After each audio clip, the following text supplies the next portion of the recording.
What range of movement do you need for the Turkish Get Up?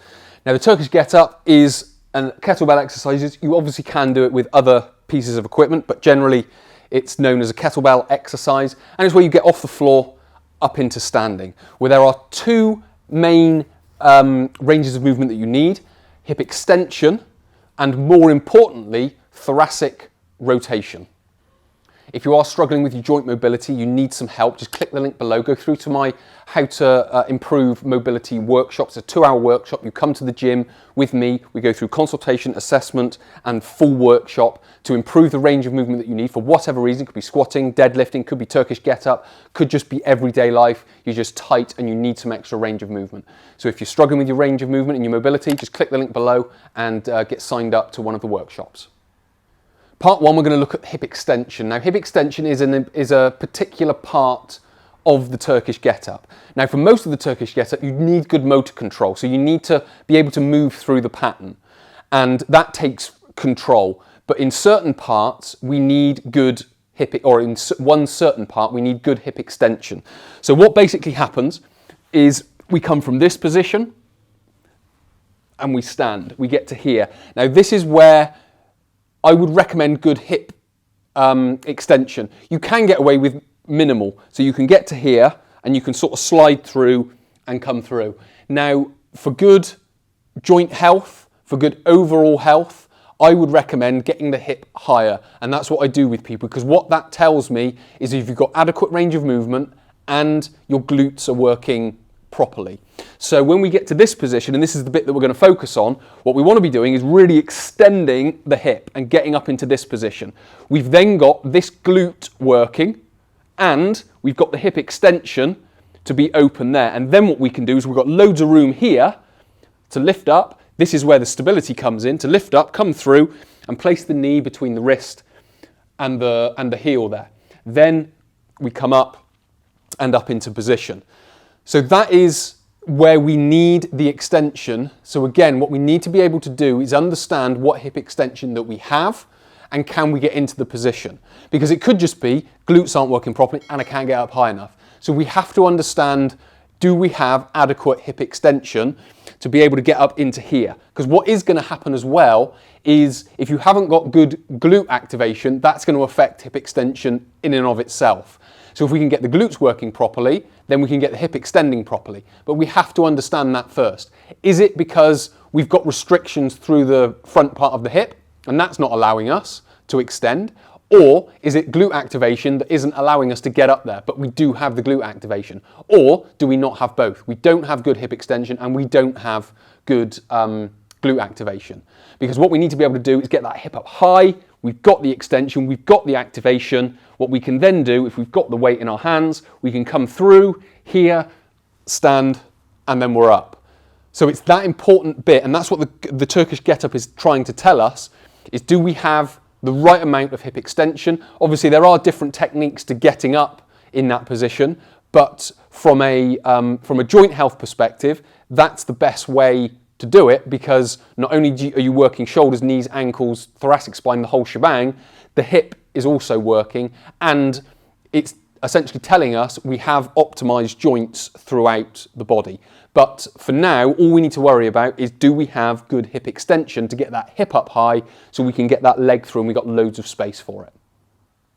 The second part is thoracic rotation. Now, I'm going to add to this shoulder mobility. A lot of people think you need good shoulder mobility, and in some respects you do, but it's more important because the platform for good shoulder mobility is good thoracic extension and rotation. Because if the spine can extend and if the spine can rotate, you don't have to have as much mobility within the shoulder. And I'll explain why. So if we come back into that position where we need to go into hip flexion, so for the most part, most people could get into that position because the spine's generally in a neutral posture and there's not a great, it's not very taxing on the shoulder with regards to our mobility. So we come up to here, it's a little bit more taxing because we've got to get it over the head, but it's still manageable.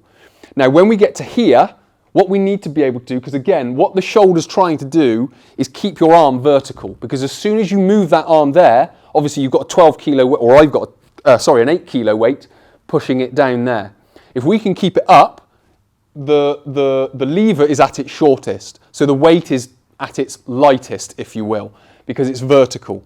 So when we extend, what we need to be able to do is rotate the spine so it can stay up. Because if we can't rotate the spine, we're going to drop over, and then we're going to need the shoulder to do the range of movement. So if we haven't got range of movement at the spine, we've got to create it at the shoulder. But the spine is the platform for the shoulder. So it's better to have what we need at the spine so it can minimize the stress on the shoulder, because that's going to cause a lot of stress right through the anterior structures and parts of the shoulder in order to get into that position. So we need to be able to get into this position. Obviously hip extend like we've done before. Spine rotates. We come through. Again, this is the position where we need the rotation. We basically need a straight line from the top hand through to the bottom hand, and then we come up. This is where the extension part would come in, because again, if I'm rounded, I need more at the shoulder because I'm rounded at the back. But if I can get up at the back, I need less at the shoulder. So where it's important to have good shoulder mobility, it's got to be sat on an optimal platform of thoracic mobility. Obviously, the ball and socket joints are the major movers within the upper body. They want to be doing most of the work, but you want the spine to be able to rotate so it can just minimize any excessive stresses that could be going onto the shoulder. So when it comes to the upper body, the range of movement that we need is, first of all, thoracic extension, because that's going to allow you to optimize the load and the range of movement of the shoulder, and it's going to allow you to get into a better position for it. So to summarize what we've talked about, there are two main ranges of movement that you need for the Turkish Get Up. Number one is the hip extension, and number two is thoracic rotation.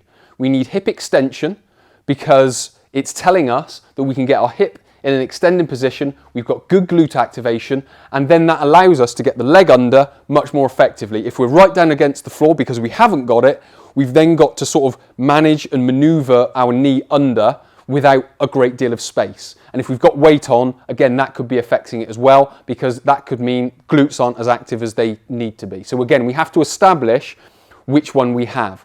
Do we have inadequate range of movement of the hip, or do we have inactive glutes? Or do we have both? Or do we have activation at the glutes and range of movement at the hip, we're just not using it?